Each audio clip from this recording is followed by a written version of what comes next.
Do you think that CSR implemented for more from a vocational skilling or a vocational training standpoint for the community can play a role in bringing more people into the workforce?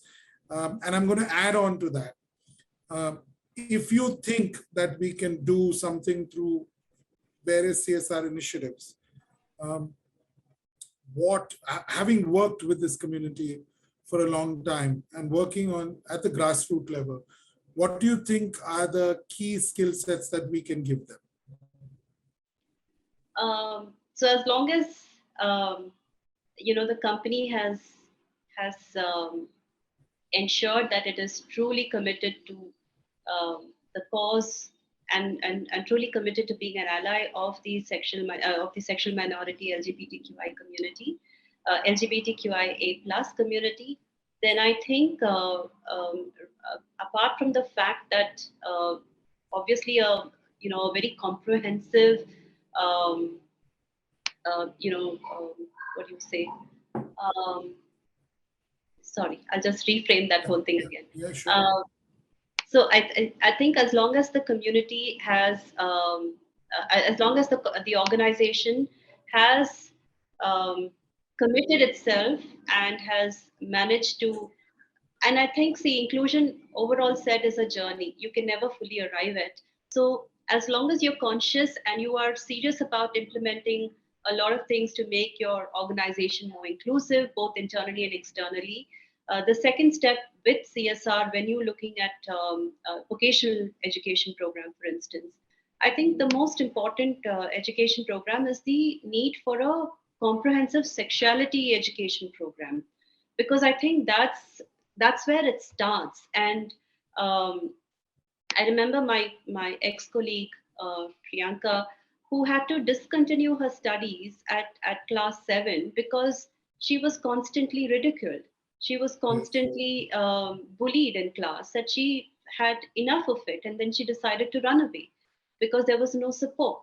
So for instance, so I think it starts right there, and you need to start. So if you're doing programs on saying like most of the sanitary care brands do these special programs for girls, for menstruators in schools, about the use of sanitary napkins and things like that. I mean, you start so early around those things. I think you need to start from the basics. You need to start from making sure that you are able to understand that that gender and gender identity is so different, and you need to start there. You need to start sensitizing the school, the principal, the teachers, the students, the parents. And like the recent case of this teacher who had to come back, and it was traumatic experience for her. If the school has given her an admission, and then the students are harassing her, and they terminate her because she couldn't conform to the school, or the parents and the children felt, or the students felt threatened by her presence. I think those things need to change, and so we need to start with education. So yes, it's important to have like a very good designed vocational education program. That apart, if you're looking at where all there needs to be investments, I mean, multiple things, including mental health. Um, I know of another colleague, ex-colleague, who runs Uma, who's recently finally living her life after being very after. I mean, she also took a long time to come out, because she also was ridiculed at a factory, because she worked in a garment factory, and she had a lot of problems because people kept teasing her. And then finally, when she made peace with her identity, she took a long time. But so she runs this program on, say, mental health and art, and I think that's a beautiful way of looking at how can you include the community in. Because from a mental health perspective, because like you're not looking at it, you very often you don't look at the person as an individual, and you don't respect the individual with her needs, aspirations, her or his needs, aspirations, and so on. So I think those are some of the things that are important to invest. And I know Humsafar Trust, for instance, also has this partnership with I don't want to name the company, but yes, they have a partnership where they're also looking at strengthening community network and building capacity of community-based organizations. I think those are some of the things which are really, really important. Also, open dialogue spaces.